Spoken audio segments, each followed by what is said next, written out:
I was born in 1935, so I grew up during the Second World War.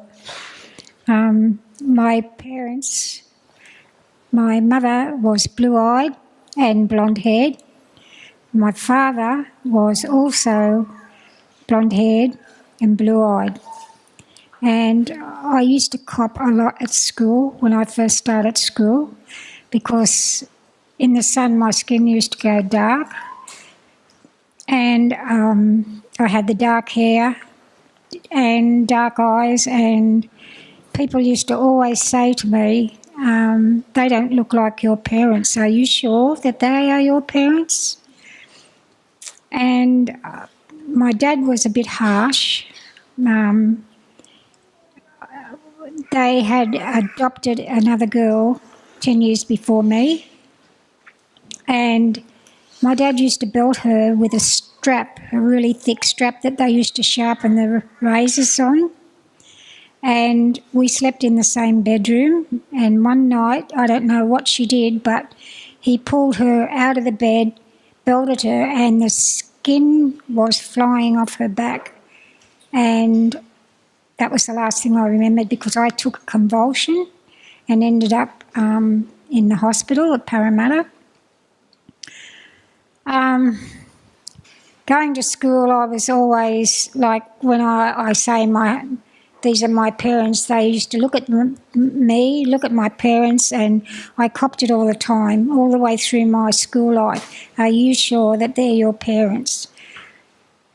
I did ask once, I got into trouble. I was told not to ask again, so I got on with my life.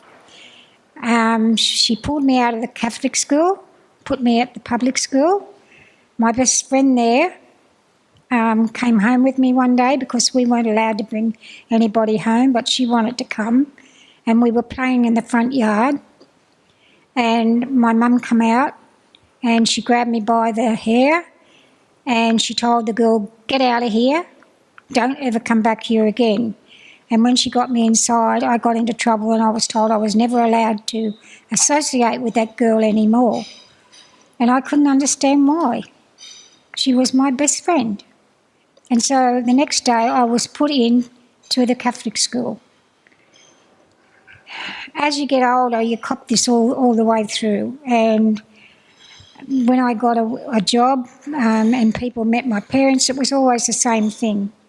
And it wasn't until I was married and had kids and thought, well, okay, I want to get my birth certificate and just see if they really are my parents. I applied for it. They told me I couldn't get it at that stage. I had to wait till 1992 before I could get it. And when I got it, I looked at it and I thought, that can't be my name.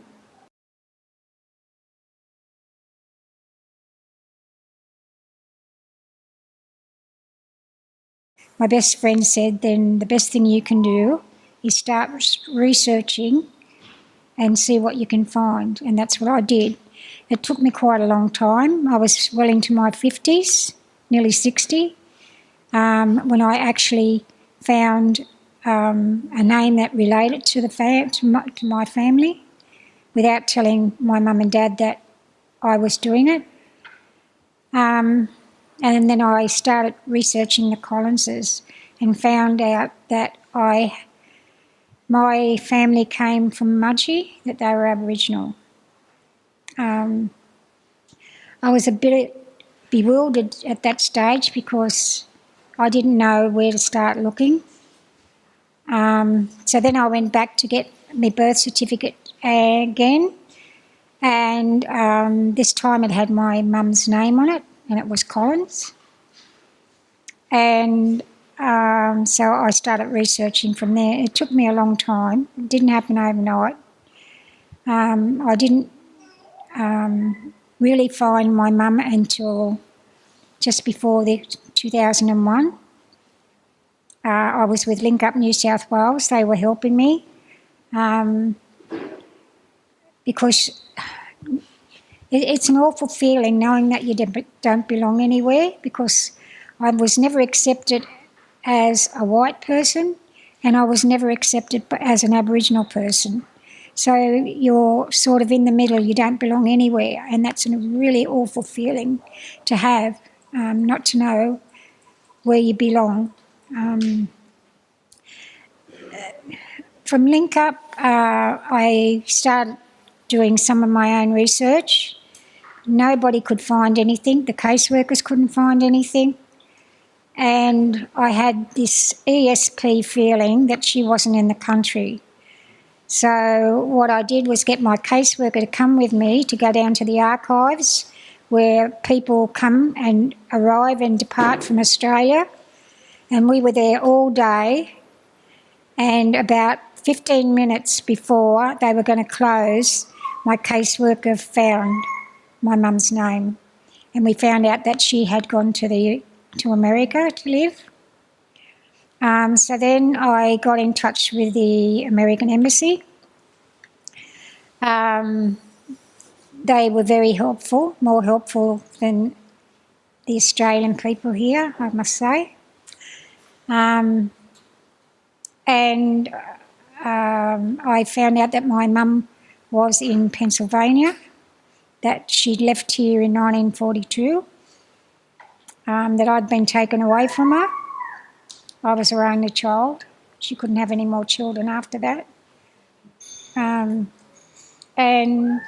so Link Up flew me over to the United States to meet her.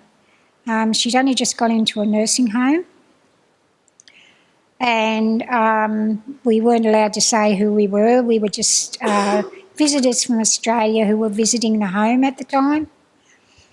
But she took one look at me and she ran straight for me and put her arms around me. And she said, "I'm your mother."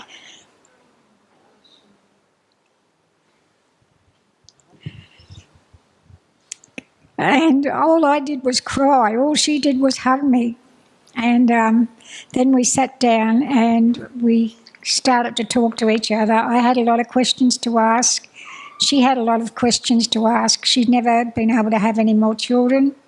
And I showed her my 16 photos of my 16 grandchildren and my family, my husband, my kids. She wanted to come back home with me, but they said, the doctors at the hospital said she wasn't well enough to travel. We were there for 2 weeks, and the last day I had to stay really strong because we weren't allowed to tell her that I was going. And so we just acted normally with her while we were there. And then we called into the office at the home and thanked them very much for everything they'd done to us and for us. And then I broke down. I couldn't stop crying because I realised I was never going to see her again.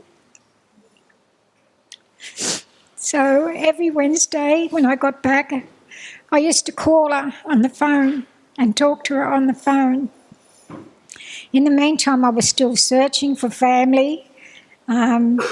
And then I found a cousin that lived in Perth, and I managed to get onto her. She invited me over to Perth to meet her and the family. My uncle had already died in 1988, so I didn't get to meet him. I met her sister, but she didn't want to admit that she was Aboriginal, and she didn't like the idea that I was there. So I've never contacted her since. But my cousin and I in Perth, we keep in touch with each other all the time. And being at Link Up, and Sandra and I were at New South Wales Sorry Day. We organised the first New South Wales Sorry Day march in Sydney. I did the banners. That's the painting I did for the banners. It's called Bringing Them Home. It was a really big success. Wasn't it, Sandra? We had a really great time, so we continued that on for about 3 years. Yeah, and people were coming from interstate and everywhere, and it was really great. Along the way, I've learnt my Aboriginal history and met Aboriginal family. My children have followed that on. I actually, when I was 72, went and did a course at Tranby University because I didn't know a lot about Aboriginal culture, so I wanted to learn. So I went to Tranby and learnt. I graduated there in 2007. And so now, if anybody says to me that they've been taken away, my heart goes out to them because I know what they've been through. I'm really proud of my kids. They've all taken up the culture one way or the other, and we'll carry that on. I had a cousin that I met. Her name was Chris, and I had been friends with her auntie for years, and I didn't even know they were related. And I tried to get them two together because they'd been taken away as well. But Chris didn't want to meet her auntie, and then the auntie died. But Chris died early too, and I really miss Chris. So the only family I've got now are my grandkids and my best friend Sandra, who's helped me along the way from Link Up to Sorry Day to now. She's always there for me. Thank you.